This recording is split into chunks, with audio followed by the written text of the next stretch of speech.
पालघरमध्ये दारू तस्करांचा उच्छाद पाहायला मिळतोय. अवैध दारूने भरलेली कार सुसाट सुटली आणि रस्त्याच्या कडेला उभ्या 6 युवकांना चिरडण्याचा प्रकार समोर आलाय. दारू तस्करांची ही कार जीवघेणी ठरली आहे. देवतारी त्याला कोण मारी असं म्हणत असलो तरी मात्र हा व्हिडिओ या कारचा बघितल्यानंतर हा अपघात किती भयंकर आहे याची प्रचिती आपल्याला येईल. या अपघातामध्ये 6 जणांपैकी 2 जण गंभीर जखमी झाले आहेत. एकाला अटक करण्यात आली असून चालक फरार झालाय. पालघर जिल्ह्यातील कासा चारोटी मार्गावरील धक्कादायक घटनेने अवैध दारू वाहतुकीचा मुद्दा पुन्हा एकदा ऐरणीवर आणलाय.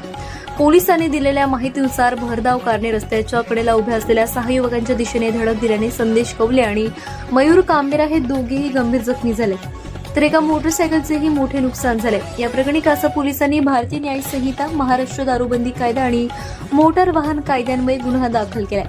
कारमधील अक्षय शिरसाट याला अटक करण्यात आली असून चालक बिलाल फरार आहे. ही दारू मात्र नाशिक मार्गे धुळे या ठिकाणी जाणार होती. प्राथमिक तपासात संबंधित कारमधून अवैध दारूची वाहतूक होत असल्याचा संशय व्यक्त करण्यात आलाय. अपघातानंतर कार रस्त्याच्या खाली घसरली आणि चालक घटनास्थळावरून पसार झाला. या घटनेचा तपास कासा पोलीस करत असून दारू वाहतुकीच्या अनुषंगाने ही चौकशी सुरू आहे. घटनेनंतर घटनास्थळी मदतीसाठी पोहोचलेल्या पोलिसांच्या कार्यपद्धतीबाबत काही ग्रामस्थांनी नाराजी व्यक्त करत आरोप केले.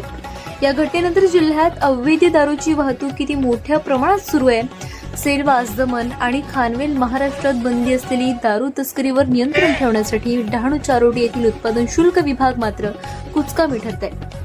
डहाणू चारोटी उत्पादन शुल्क विभाग पोलीस यंत्रणांची कारवाई किती प्रभावी आहे याबाबत प्रश्न उपस्थित केले जात आहेत. या सर्व प्रकरणाचा अधिक तपास पोलीस निरीक्षक अमर पाटील करत असून तपासानंतर संपूर्ण चित्र स्पष्ट होणार आहे.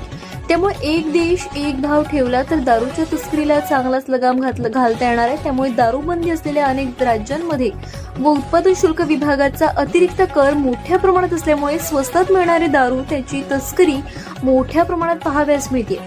त्यामुळे महाराष्ट्र राज्य उत्पादन शुल्क विभाग फक्त महिन्याकाठी आर्थिक व्यवहार करून सॅटेलाइट ठेवून मोठ्या प्रमाणात तस्करीला पाठबळ देत असल्याचे नागरिकांकडून चर्चिले जाते. त्यामुळे आजही रात्रदिवस मोठ्या प्रमाणात दारू तस्करी होते.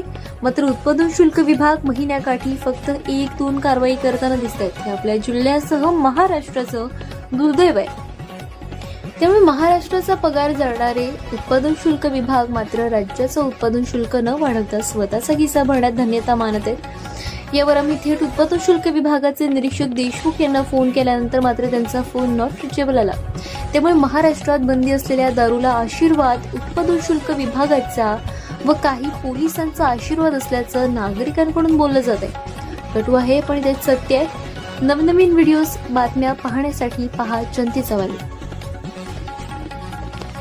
त्यामुळे मुंबई अहमदाबाद राष्ट्रीय महामार्ग चारोटी, कासा, जव्हार, मोखाडा, विक्रमगड, वाडा, विरार, पालघर दारू व गुटखा तस्करीचे प्रमुख मार्ग बनले.